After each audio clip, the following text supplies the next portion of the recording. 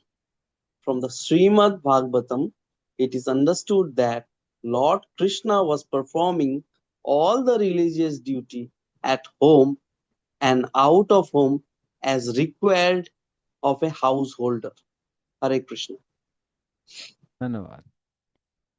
तो अतंद्रता, भगवान बोलते हैं अगर मैं आलस दिखा के, अरे मेरा तो कोई काम नहीं है, मैं क्या करता हूँ अपनी ड्यूटी ठीक से नहीं करता हूँ, बाकी लोग क्या करेंगे? वो भी मुझे फॉलो करेंगे और उनका पतन हो जाएगा। तो इसलिए भगवान बोल रहे हैं कि अपनी ड्यूटीज बहुत ठीक से करनी चाहिए, अच्छे से करनी चाहिए।